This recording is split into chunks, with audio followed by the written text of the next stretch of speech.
Hello friends, welcome to my YouTube channel. मैं बबीता सिंह और आज हम बात करने वाले हैं सेल्फ लव के बारे में। आई नो बहुत ही कॉमन टॉपिक है, बहुत से लोग इस बारे में वीडियो बना चुके हैं, लेकिन मैं आपके साथ कोई टिप्स शेयर नहीं करने वाली, ना ही कोई सीक्रेट्स बताने वाली हूँ। एक्चुअली मैं आपके साथ शेयर करूँगी मेरी खुद के लाइफ एक्सपीरियंसेस के बारे में, और मैं आपको बताने वाली हूँ कैसे इस छोटी सी चीज ने मेरी एंटायर लाइफ चेंज कर दी, ताकि ये बात आपको अच्छी तरह से समझ आ जाए कि सेल्फ लव हर इंसान की लाइफ में कितना ज़्यादा इम्पोर्टेंस रखता है। और अगर आप उन लोगों में से एक हैं जो दुनिया भर के लोगों से प्यार करते हैं, दुनिया भर के लोगों की परवाह करते हैं, लेकिन जब बात खुद की आती है तो खुद को पूरी तरह से इग्नोर कर देते हैं, तो आपकी ये जिम्मेदारी बनती है, आपकी ये ड्यूटी है कि आप सबसे पहले खुद से प्यार करें। क्योंकि जो इंसान खुद से प्यार नहीं कर सकता, ये एक्सपेक्ट ही नहीं कर सकता कि दूसरे लोग उससे प्यार करते हैं। आप खुद सोचिए, अगर आप खुद की इज्जत नहीं कर सकते तो कैसे एक्सपेक्ट करते हो कि दूसरे लोग आपकी इज्जत करेंगे। अगर खुद आप अपने टाइम की वैल्यू नहीं करते, अगर आप खुद अपनी प्रशंसा नहीं करते, अपने आप को इम्पोर्टेंस नहीं देते, तो दूसरों से क्यों एक्सपेक्ट करते हो कि वो आपको इम्पोर्टेंस दे, वो आपके टाइम की वैल्यू करें, वो आपको प्रेज करें। तो ये बहुत ही इम्पॉर्टेंट चीज है हर इंसान की लाइफ में। तो इसी चीज को एक्सप्लेन करने के लिए, इस फैक्ट को समझाने के लिए मैं खुद की लाइफ आपके साथ शेयर करने वाली हूँ। आई होप आपको मेरी जो स्टोरी है वो एक मोटिवेशनल स्टोरी लगेगी, आपको समझ आएगा कि एक्चुअली में ये सेल्फ लव कितना पावरफुल है। तो स्टार्ट करते हैं, आई होप आपको पसंद आएगा। तो स्टार्ट करते हैं मेरे उस टाइम के पीरियड से जब मैं अपने मम्मी पापा के साथ रहती थी, जब मेरी शादी नहीं हुई थी। एक्चुअली जिस फैमिली से मैं बिलोंग करती हूँ वो थोड़े कंजर्वेटिव टाइप की फैमिली है। वहाँ पर हर लड़की की थॉट पैटर्न ये है कि वो लड़कों के मुकाबले थोड़ी सी डाउन है, यानी कि लड़के ही ज़्यादा सुपीरियर होते हैं, लड़कियां ज़्यादा सुपीरियर नहीं होती। ये हर लड़की का थॉट पैटर्न है, और ये थॉट पैटर्न हमारे पेरेंट्स ने हमारे अंदर डाला था। जब हमारी फैमिली में लड़कियों की शादी होती है तो उनके माइंड में यही बात होती है कि कुछ भी डिसीजन लेना है, कुछ भी सिलेक्ट करना है, कुछ भी राय देनी है, वो लड़कों का हक है, लड़कियों का कोई हक ही नहीं है, लड़कियों की कोई वैल्यू ही नहीं होती। और हर लड़की की ये जिम्मेदारी है कि वो अपने ससुराल में जाके अपने हस्बैंड की सारी बातें माने, अपने हस्बैंड की हर बात को फॉलो करें, चाहे वो बात गलत हो या सही हो। ये हमारे खानदान की लड़कियों की सोच है। जब मेरी शादी हुई तो मेरे माँ बाप ने एक ऐसा लड़का देखा, सब बढ़िया था, लेकिन वो मुझे ज्यादा इम्पोर्टेंस नहीं देता था, ना मुझे मेरी ज्यादा वैल्यू करता था। तो उसको खुश करने के लिए मैं कोशिश करती रहती थी कि जो जो चीजें उनको पसंद है मैं वो सारे काम करूं। मैं उन लोगों से बात ना करूं जिनसे बात करना मेरे हस्बैंड को पसंद नहीं है। मैं वो काम ना करूं जो काम करना मेरे हस्बैंड को पसंद नहीं है। मैं वो खाना ना बनाऊं जो खाना मेरे हस्बैंड को पसंद नहीं है। यानी कि मैं सिर्फ वही काम करती थी जो मेरे हस्बैंड को पसंद होते थे। खुद को क्या पसंद है, खुद को क्या पसंद नहीं है, खुद को क्या चाहिए, इसकी मेरे लिए कोई इंपॉर्टेंस ही नहीं थी। और हो सकता है कि आपकी लाइफ में भी ऐसा ही हो रहा हो, आप भी इसी ट्रेडिशन को फॉलो कर रहे हो कि अपने हस्बैंड के लिए जी रहे हो, अपने बच्चों के लिए जी रहे हो, अपनी फैमिली के लिए जी रहे हो, लेकिन खुद के लिए जब जीने की बात आती है तो आप जीना ही छोड़ देते हो। आपका पूरा दिन दूसरों के लिए जीने में गुजरता है। तो वही मेरे साथ था कि मैं हर चीज वही करती थी जो मेरे हस्बैंड चाहते थे। लेकिन इससे क्या हुआ कि मेरे जो हस्बैंड थे उनके माइंड में ये बात थी कि मुझे उनकी जरूरत है, उन्हें मेरी जरूरत नहीं है। मेरे लिए उनकी इंपॉर्टेंस है, उनके लिए मेरी कोई इंपॉर्टेंस नहीं थी। क्योंकि मैंने कभी खुद से प्यार किया ही नहीं।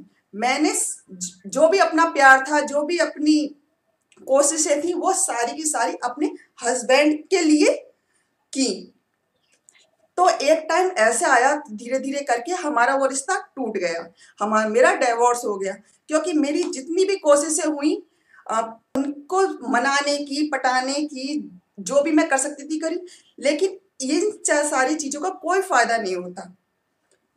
फिर जब डिवोर्स हुआ उससे पहले जब मुझे मेरे हस्बैंड ने छोड़ा था, तब भी जब मैं अपने मायके में वापस आई तो मैंने डिसाइड किया कि मैं जॉब करूँगी, अपने मायके में वापस आके अपनी स्टडी कंटिन्यू करूँगी। तब जब मैंने जॉब की और अपनी स्टडी की तो मेरे माइंड में ये था कि मैं खुद को कुछ बनाऊँगी, इसलिए नहीं कि मुझे खुद से प्यार करना है, बल्कि वो भी इसलिए था कि मैं अपने हस्बैंड को ये प्रूव करना चाहती थी कि मैं कुछ काबिल हूँ, मैं कुछ कर सकती हूँ। सिर्फ अपने ये काम भी मैं अपने हस्बैंड को खुश करने के लिए कर रही थी, ताकि वो उनको ये रियलाइज हो जाए कि मैं एक उनके काबिल हूँ और वो मुझे दोबारा से पसंद कर लें या हमारा डिवोर्स ना हो। सिर्फ इस कोशिश में मैंने जॉब करना शुरू किया। लेकिन जब मैं जॉब कर रही थी, जब मैं वापस अपने मायके में आई थी, हमारी रिलेशनशिप तो टूट ही गई थी ऑलमोस्ट। मायके में थी मैं, मायके से अपनी जॉब को मैंने स्टार्ट किया, जॉब करना स्टार्ट किया। मैंने कई जगह पे इंटरव्यू दिए, क्योंकि हमारे खानदान की मैं पहली लड़की थी जिसने जॉब की। हमारे खानदान में कोई लड़की जॉब करती ही नहीं थी, लेकिन मैंने की। और इसके लिए मुझे अपने पूरे खानदान से, अपने पूरे परिवार से काफ़ी अच्छी खासी लड़ाई भी लड़नी पड़ी थी, क्योंकि कोई भी मेरी जॉब करने से खुश नहीं था। लेकिन मैंने जब डिसाइड किया था कि नहीं, मुझे जॉब करनी है, मुझे कुछ करके दिखाना है, तो अपनी जिद ही मान के मैंने किया और लड़ना पड़ा मुझे। अगर आपकी लाइफ में भी ऐसा कुछ है तो आपको भी लड़ना पड़ेगा। और मैं कहूँगी उस हर लड़की से जिसके फैमिली फ्रेंड्स वगैरह उनके अगेंस्ट होते हैं, उनको कुछ करने से रोकते हैं और या फिर आपको क्रिटिसाइज करते हैं, तो आप उस क्रिटिसिज्म को इग्नोर करें और अपने लक्ष्य की तरफ बढ़ें। और मैंने भी वही किया, मैंने जॉब करनी शुरू की। तो जब मैंने जॉब करनी शुरू की, तो जब मैं जॉब कर रही थी तब मुझको रियलाइज हुआ कि दुनिया में कितने कितने टाइप के इंसान हैं। क्योंकि जब मैं अपने पेरेंट्स के घर पे थी या मैं अपने ससुराल में थी, तो मैंने एक लिमिटेड दुनिया देखी थी, मैंने एक लिमिटेड सोसाइटी देखी थी, जिसमें एक लिमिटेड थॉट पैटर्न को फॉलो किया जाता था। लेकिन जब मैंने जॉब की तो मुझे कई चीजें पता चली कि दुनिया सिर्फ उतनी ही नहीं है जितनी मैं सोचा करती थी। दुनिया में कितने टाइप के लोग हैं, कितनी टाइप की सोच है। लड़के सिर्फ वैसे ही नहीं है जैसे मेरी मेंटेलिटी में थे या मेरे पेरेंट्स की मेंटेलिटी में थे, बल्कि ऐसे लड़के हैं दुनिया में जो अच्छे घर की लड़कियों के लिए मरे जाते हैं, लाइन लगा के खड़े। मुझे ये चीजें तब पता चली जब मैं जॉब कर रही थी। तो जब मैं जॉब कर रही थी तो मुझे रियलाइज हुआ कि हाँ, लोग जो आसपास हैं, जो मेरे को वर्कर हैं, जो मेरी कलीग्स हैं, वो मेरी वैल्यू करते हैं, मुझे रिस्पेक्ट से बात करते हैं, मेरी कुछ आइडेंटिटी है, मुझको पसंद करते हैं। तो ये चीज़ जो हो रही थी कि हाँ, लोग मुझे पसंद करते हैं, तो उस दौरान मैंने एक चीज़ और भी की कि ना, जब लोग मुझे पसंद करते थे, मुझे प्रेयर करते थे, तो मुझे लगता था मैं कुछ अपने लिए और भी करूं, यानी कि मैं सुंदर दिखूं, मैं अपनी पर्सनैलिटी को सुधारूं। तो उसके लिए जब मुझे प्रेज मिली लोगों की, तो मैंने उसके लिए एक्सरसाइज करना शुरू किया, थोड़ा सी अपने अच्छे कपड़े पहनना शुरू किया, थोड़ा मेकअप वगैरह भी करना शुरू किया, ताकि मैं और अच्छी दिखूं। क्योंकि जब आपको प्रेज मिलती है तो वो चीज आपको मोटिवेट करती है कुछ और भी ज्यादा प्रेज पाने के लिए। तो यही मेरे साथ भी हुआ।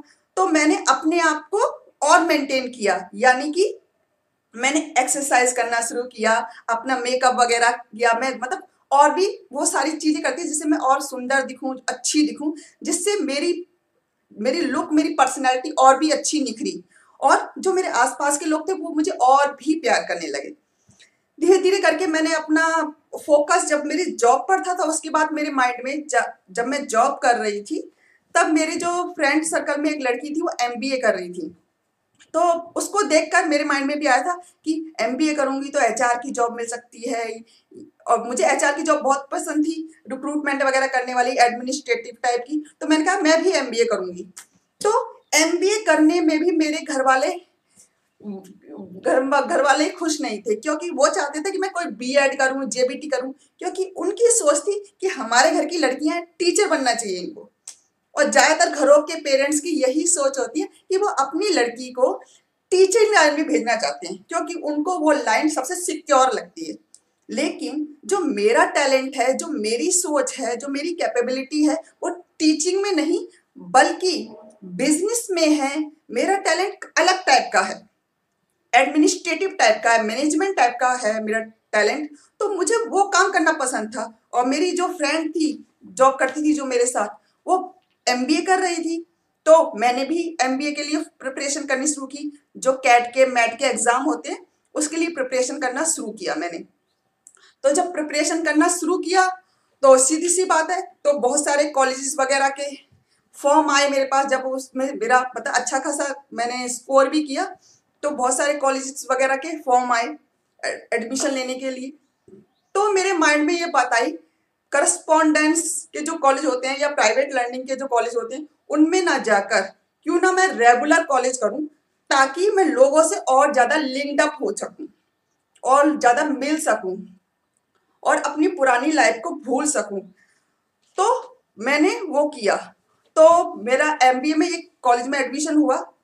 उस कॉलेज में उस कॉलेज में जब मैं पहुंची तो मेरा थॉट पैटर्न जो था वो और भी ज्यादा चेंज हुआ। क्योंकि पहले मैं अपनी मेरी जो सोसाइटी थी वो मेरा घर और मेरा ससुराल, ये थी मेरी सोसाइटी। उसके बाद जब मैंने जॉब की तो मेरी सोसाइटी इनलार्ज हुई, जिसमें मेरे को वर्कर थे, मेरे कलीग्स थे, मेरे फ्रेंड सर्कल जो बने थे वो थे, उनका थॉट पैटर्न था वो इंक्लूड हुआ। तो मेरी जो सोच थी वो थोड़ी सी और वाइडन हुई और मैंने अपने आप को और इम्प्रूव किया। लेकिन जब मैंने एमबीए में एडमिशन लिया तब तब मैंने मेरी जो सोच है बहुत ज्यादा ब्रॉड हुई। क्योंकि एमबीए जब करते हैं तो वहां पर जो एडमिशन लेते हैं स्टूडेंट वो पूरी कंट्री से आते हैं, अलग अलग स्टेट से आते हैं, लड़के लड़कियां हर टाइप के। मेरी क्लास बैच में 214 स्टूडेंट थे और 214 स्टूडेंट यानी कि, और उसमें जो लड़कियां थी वो करीब 37 थी आउट ऑफ 214। तो उस बैच में जाकर मुझे रियलाइज हुआ कि कितने कितने डिफरेंट माइंडसेट के लोग हैं, किस तरह की लड़कियां हैं, क्या सोचती हैं, किस तरह के लड़के हैं, वो कैसा फील करते हैं, कैसा सोचते हैं। और वहां पर मेरा पूरा फोकस अपनी स्टडी पे ही था, लेकिन साथ साथ में लोगों के थॉट पैटर्न को भी एनालाइज कर रही थी। मेरी टीचर वगैरह जो थी उनको भी देखती थी, वो किस तरह से रहती हैं, किस तरह से बिहेव करती हैं, किस तरह से मेंटेन करती हैं। अब मेरे जो फ्रेंड बने थे, जो नए मेरे क्लासमेट बने थे, उनको देखते थे कि वो लड़कियों के बारे में क्या सोचते हैं, क्या बोलते हैं, किस तरह से मेरी तरफ उनका रिएक्शन है। तो उस जगह पे मैंने और अपने आप को बूस्ट किया, एनालाइज किया और खुद से और भी ज्यादा प्यार करना शुरू किया। यानी कि उस जब एमबीए में एडमिशन लेते हैं तो शायद आप सबको पता ही होगा कि एमबीए में जो लड़कियों का ड्रेस, मतलब जो स्टूडेंट का ड्रेसअप होता है वो कोट पैंट पहनते हैं, पैंट शर्ट। और मैं थी जो तो अपनी पूरी जिंदगी में पैंट वगैरह पहनना तो बहुत दूर की बात है, सिर्फ सूट पहनती थी, सूट पहनी थी या साड़ी वगैरह पहनी थी मैंने। लेकिन जब कॉलेज में मुझे वो नई ड्रेस मिली पैंट शर्ट पहनने की, तो एक जब मैंने वो पहली बार पहनी तो एक अलग सा ही कॉन्फिडेंट मेरे अंदर आया। और जब मैं सड़क पे, मतलब मैं अपने घर से वो पहली बार पहन के ली, तो मुझको ऐसा लगा कि इधर से भी बंदे देख रहे हैं, इधर से भी बंदे देख रहे हैं मुझे। फर्स्ट टाइम तो थोड़ा शर्म भी आई थी, लेकिन एक अंदर से एक एक पावर सी मुझे फील हुई कि हाँ, मैं कितनी अच्छी लग रही हूँ, मेरी जो पर्सनैलिटी है वो कितनी अट्रैक्टिव लग रही है, मैं कितने लोगों के लिए प्रेरणा बन रही हूँ। ये जो पावर थी इसने मुझे और भी मोटिवेट किया कि मैं अपने आप को और इनहेंस करूँ और ज़्यादा अपने आप को इम्प्रूव करूँ।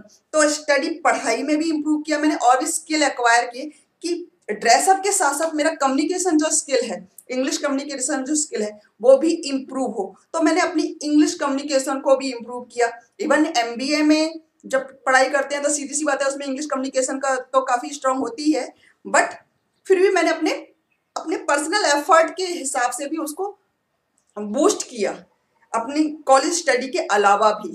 तो ये सारी चीज़ें हुई जब मैंने खुद से प्यार करना शुरू किया। शुरुआत वो अलग तरीके से हुई, लेकिन एक से दूसरी चीज लिंक्ड अप होती चली गई, लिंक्ड अप होती गई। और मैंने ये महसूस किया कि जब मैं खुद पर से प्यार करती हूँ, खुद को ड्रेसअप करती हूँ, खुद मेकअप करती हूँ, या खुद की ब्यूटी पर या पर्सनैलिटी पर या स्किल्स पर फोकस करती हूँ, जो आपके आसपास जो भी लोग हैं, जो आपके फ्रेंड सर्कल हैं, वो खुद ब खुद आपकी वैल्यू करने लग जाते हैं, आपको लाइक करने लग जाते हैं और आपको वैल्यू देने लग जाते हैं, आपको पसंद करने लग जाते हैं। इसी दौरान जब मेरी ये सारी पर्सनैलिटी डेवलप हुई तो मुझे मेरे ही कॉलेज में मेरा सच्चा प्यार मिला, जिसने मुझे मेरी वजह से पसंद किया। और ये मेरी लाइफ का सबसे बड़ा फैक्ट है। एक वो बंदा था जिसने मुझे रिजेक्ट कर दिया, मुझे छोड़ दिया, जिसके लिए मैं वो सारे काम करती थी जो उसे पसंद थी, उसकी चाहत के सारे काम करती थी। लेकिन जब मैंने खुद से प्यार करना शुरू किया, खुद को प्रेज करना शुरू किया, खुद के अपने टैलेंट पर फोकस करना शुरू किया, तब भगवान ने, सृष्टि ने, इस दुनिया ने, या कहते हैं ना लॉ ऑफ अट्रैक्शन के बारे में अगर आपने नहीं सुना तो वो लॉ ऑफ अट्रैक्शन काम करता है कि जब आप खुद खुश होते हैं, खुद से प्यार करते हैं, तो भगवान आपको वो सारे लोगों से जोड़ता है जो आपसे प्यार करते हैं। तो मेरा सच्चा लव जो मुझे मेरी वजह से पसंद करता था, और आज की डेट में मेरी शादी को 10 साल होने वाले हैं, उन्होंने मुझे मेरी वजह से पसंद किया। और पिछले 10 सालों से आज तक मेरी लाइफ में इतनी खुशी, इतना सेटिस्फैक्शन, इतनी इंजॉय मैंने अपनी लाइफ को कभी नहीं किया। अब मेरे जो हस्बैंड है उनके साथ ऐसा कभी नहीं किया कि मैंने अपनी जिंदगी सिर्फ और सिर्फ उनके लिए जी हो। ये बात सच है कि मैं उनसे बहुत प्यार करती हूँ, लेकिन ऐसा नहीं है, क्योंकि मैं पहले वो काम करके देख चुकी हूँ कि अगर आप सिर्फ और सिर्फ अपने परिवार के लिए जीते हो, या अपने हस्बैंड के लिए जीते हो, या बच्चों के लिए जीते हो, तो आप उनको वो सारी खुशियां नहीं दे सकते जो आपको देनी चाहिए। जब आप खुद से प्यार करते हो तो ऑटोमेटिकली आपकी वैल्यू आपकी फैमिली में, आपके हस्बैंड की माइंड में, आपके बच्चों की माइंड में बनती है, जब आप खुद से प्यार करते हो। सोचो, अगर मैं अच्छी तरह से कपड़े ना पहनी हूँ, अच्छी तरह से ड्रेस अप ना हूँ, अच्छी तरह से अपनी स्किन को, अपनी पर्सनैलिटी को इम्प्रूव ना करूँ, तो मेरे हस्बैंड भी ये चीज नोटिस करेंगे, और धीरे धीरे उनको एक टाइम ऐसा आएगा कि वो इग्नोर करना शुरू कर देंगे। ये फैक्ट है। और बहुत सी लेडीज की लाइफ में आफ्टर मैरिज, बहुत सी लेडीज की लाइफ में ये होता है कि वो अपना पूरा का पूरा ध्यान अपनी फैमिली में लगा देती हैं, किचन में लगा देती हैं, बच्चों की पढ़ाई में लगा देती हैं, और सुबह उठ के ही उनका काम यही होता है कि ये काम करो, कपड़े धो, बर्तन मांजो। ये ना अपने आप को ढंग से अपने बाल बनाना, ना ढंग से कपड़े पहनना, ना ही सज सवर के रखना, ना ही लोगों से मिलना जुलना। अपनी पूरी लाइफ जो वो जो करना चाहते हैं उसके बारे में सोचती ही नहीं है, पूरी जिंदगी अपने परिवार को डोनेट कर देती है। और यही स्टोरी मैंने सिर्फ और सिर्फ इस वजह से ही सुनाई कि आप सबसे पहले आपकी ड्यूटी है खुद से प्यार करना। अगर आप खुद से प्यार नहीं करते तो आप दूसरों से भी प्यार नहीं कर सकते, क्योंकि एक अनसेटिस्फाइड इंसान दूसरे पर्सन को सेटिस्फाई नहीं कर सकता। और अगर आप खुद सेटिस्फाइड नहीं हो तो सीधी सी बात है, आप दिल से खुश नहीं होगे, और आप अगर खुश नहीं हो तो दूसरों को खुशियां भी नहीं बांट सकते। तो अगर आप खुद से प्यार करते हो तो आपको एक इंटरनल खुशी मिलेगी, और वो इंटरनल खुशी आपको बूस्ट करेगी, और सबको खुश करने के लिए आप खुश रहोगे, नाचोगे, गाओगे, कूदोगे, अपने हस्बैंड के साथ एंजॉय करोगे, अपने बच्चों के साथ एंजॉय करोगे, खेलोगे, तो सीधी सी बात है पूरी फैमिली का माहौल जो है वो खुश मिजाज हो जाएगा। लेकिन आप अपने आप को सिर्फ काम धंधे में इसमें ही इन्वॉल्व कर दोगे, अंदर से आप दुखी हो, तो सीधी सी बात है आपका वो दुख कहीं ना कहीं आपकी फैमिली पर, आपके फ्रेंड सर्कल पे असर डालेगा ही। और दूसरी बात, अगर आप खुद पे फोकस नहीं करोगे, अपने स्किल्स को डेवलप नहीं करोगे, अपनी ब्यूटी को पर फोकस नहीं करोगे, तो आप जो खुद करना चाहते हो आप वो नहीं कर सकते, क्योंकि आप अपनी खुद की इंडिविजुअलिटी है वो पूरी तरह से वैनिश कर देते हो, उसे पूरी तरह से खत्म कर देते हो। लोग आपको पहचानना बंद कर देते हैं। आपकी आइडेंटिटी सिर्फ घर में काम करने वाली जितनी रह जाती है कि आपका काम है घर में किचन में काम करना, बच्चों को संभालना।